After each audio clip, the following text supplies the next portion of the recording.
Okay, my name is Nigel Lakin, Sales and Marketing Director of Urbytus, which is the community website platform. And I'm today interviewing Bob Davidson, who is the President of Las Almandras. Good afternoon, Bob. Good afternoon. First off, what were the key factors for your decision to approve the Urbytus community website? I first moved onto the system, or we first moved onto the system, probably 4 or 5 years ago.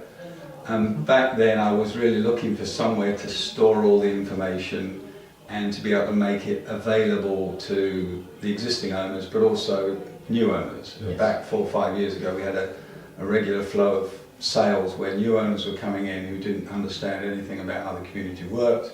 We're looking for documentation, the AGM minutes, the first occupancy licenses, all this kind of stuff. And everything was having to be photocopied and carried around or emailed, and it was just getting a bit of a nightmare. And I was looking for a system that would basically hold an archive, but also give me a way of communicating easily with a community of 106 apartments. And have you found the system now works beneficial to those? It works very well. I think when we first started, there was a lot of people saying, well, we don't really need it, we don't have email addresses, we're not computer savvy, all of this kind of thing. But that was 4 or 5 years ago. Now, I think I've got 80%, 85% of the owners are registered users of the service, and it's an easy way for me. I put up a monthly newsletter, I take photographs of everything that's going on in the community, like maintenance work, you know, if the guys are cleaning the pool or regrouting the pool, I take a couple of pictures, put it on the website, so any owner, wherever they are in the world, and like a lot of communities here, our owners tend not to be here. Yes. Mostly they're abroad, and I think it gives them a way of checking in monthly. As long as you keep it up to date, they can check and see what goes on. But the best thing is that I can actually put a monthly newsletter up.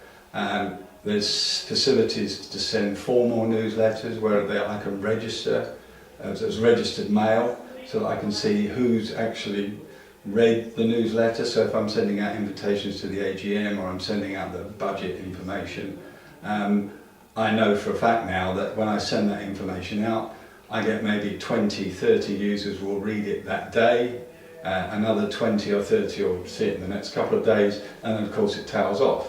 But it is a kind of nice way of knowing that at least half the community have read the information and are aware of it. Yes. Very few of them actually communicate back, but I think that's just a matter of time. Yes. When they start to understand what they can do, because there's all sorts of facilities that they can use that nobody touches. But for me, it just provides nobody can say we don't know what's going on. I always say it's on the website. Of course, it is their investment at the end of the day. They should have an interest in what's happening in the community, because it protects their property in a way and their investment. But if they see it that way. Well, mostly, if everything's working well, nobody really. Yes. It's not there's not a lot of noise. That's it's only right. when things go wrong that. But you can. I use it, for example, when we get a new owner, for example, a new owner in one of the penthouses, they're spending quite a lot of time and effort redoing the bathrooms. The blocks are 10 years old now. Fashions have changed. They want a new kitchen and they want a new bathroom, and all that work's going to be done before they move in. Yes. Now they go through all the right processes of asking the committee, can we do this? When can we do it? And then when we've approved it, I put a note on the website, and specifically to the people in that block, and say, just for your information, the committee have approved some renovations in the penthouse. The work will start on such and such a date, it will end on such and such a date. This is the kind of noise levels you can expect. Right. And so those people know what's going to go on in their apartment, in their block, and it just keeps everybody informed. Keeps everybody informed. And if you do it early enough, it may stop a Norwegian travelling over for a week because he doesn't really want to be there when there's work going on. Yeah, exactly. But it's just about communication. Great. And what do you think about administrators that actually don't use the web or don't use website? Well, my administrator doesn't use it much, and it doesn't actually. It would help us a bit if he did. It's not creating any real problems for me, the fact that our systems are not linked. The only real problem is one of contact details. So, for example, an owner on using the website may update their details on the website, as you know, they're used to keeping their profiles up to date on Facebook or whatever. Yes. And then in their mind they say, well, the website knows, so I'm fine. I'm fine. But I have to make a point of informing the administrator so that he can keep his systems up to date, because at the end of the day the legal system is the administrators. Yes. So he's gradually moving over.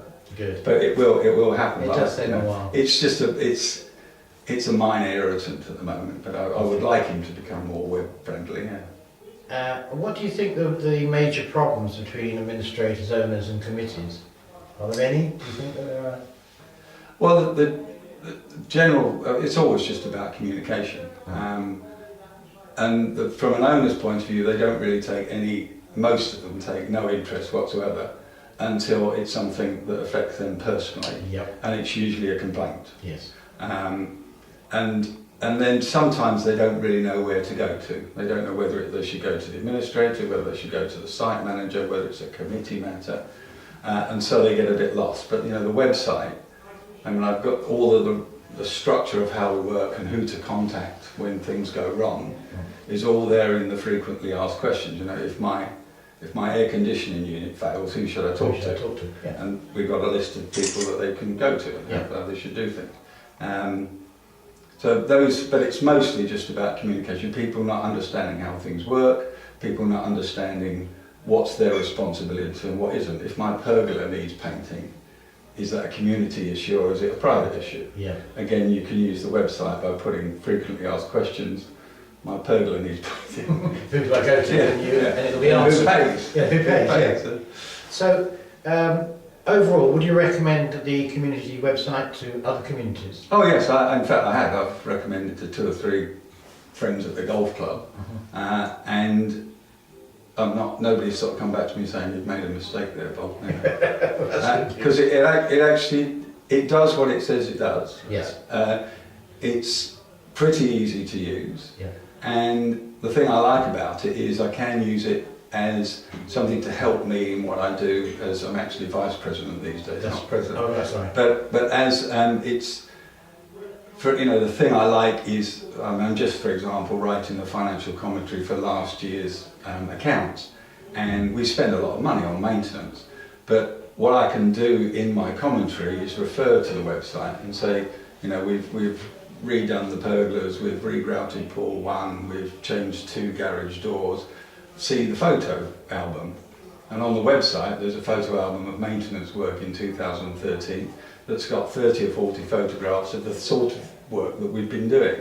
And not only is that something the owners can look at, but it's helpful for me, because then when I'm thinking about what do we do this year, I can just scroll through the photos. Exactly. All you have to do is take your phone rack, take a picture every now and again. It's not difficult. It's not rocket science. So it helps with my day-to-day management of the community. And Inspector President's Club, what induced you to join, and would you recommend to other presidents and The committees? President's Club I joined simply because it's something that I've talked to Ali about it years ago, and it's the sort of thing that goes on at the golf club, where you're sitting around and you're talking with people from other communities who may or may not be on committees. But when you're talking about something that, whether it's the price of electricity, the cost of water, what's happening with IP television, different communities have got different experiences, and you can always find something out from somebody else. And for the cost of, I think I paid 50 as an introductory offer, 50 euros. If I get half a good idea in the next year from another member on the forum, then it's costed in. Yeah. I think one of the things, it does need more people to get on and to be forthcoming with information about what's going on. It's kind of just get going, I think, now. Yes. I think today's forum about IPTV shows the kind of interest that people have, and ideas will bounce around. Relevant idea. Yeah. And what we've done now is from onwards we've now made it free, so you won't have to pay again. Oh, my money back. Well, from the period now onwards, we made it to get more presidents involved in the President's Club. Okay. We made it from now on. There's no more payment. So that means there's no annual subscription. anymore. Okay. We made that decision to Well, the more people are on it, the better. because it really is about the presidents. It's not about making money from it. It's actually making the president or getting the presidents interested in what we do and benefiting from it. So, would you recommend other presidents to the President's Club? Oh yes, yes. I mean, the more the merrier. Yeah. Because we've all got the same kind of problems. I mean, for example, I was just studying my Endesa electricity bill. My site manager has been working very hard to reduce our consumption in terms of installing LED bulbs everywhere and all sorts of movement sensors and light sensors. So we've in the last year or so in various areas we've been reducing our consumption considerably, but at the same time our costs have gone up. And when you look at it, you realise it's because the Endesa now have moved from a billing structure where 33% of your bill was standing charges, Yes. to an area now where 66% of your bill is standing charges. So they've moved their whole billing structure to encourage you to use more electricity, as far as I can see. I worked out the other day that, for example, in my community, if we used no electricity whatsoever in the year, turned everything off, no lights, no pumps, no nothing, it would cost us 35,000 For nothing. for standing charges. Yeah. That's ridiculous. That's pretty good, isn't it? Surely that's a monopoly situation. Well, it isn't a monopoly, but It's close to a monopoly. Well, that's the sort of thing I want to talk about in the President's Forum. Great. Is who's tried Fenosa, who's tried these other people. I've tried Yeah. Fenosa, and I had to leave after a year because it didn't work. Right. But what other companies are out there that aren't, where my reduction in consumption is rewarded, rather than them just swapping the cars around, so that, Exactly. I mean, these are issues that we need to address in the President's Club, and as we grow with stronger members, then obviously there'll be a lot more say in how things are structured. Yeah, and Endesa, although we spend nearly 70,000 euros a year, they describe us as a very small subscriber. Well, yeah, but multiply that by thousands of communities, it's quite a big part of their budget. So I think they have to look at it that way rather than individual. Okay. Okay. Well, thanks so much indeed Thank you. for No problem. having a chat. Thanks so much indeed.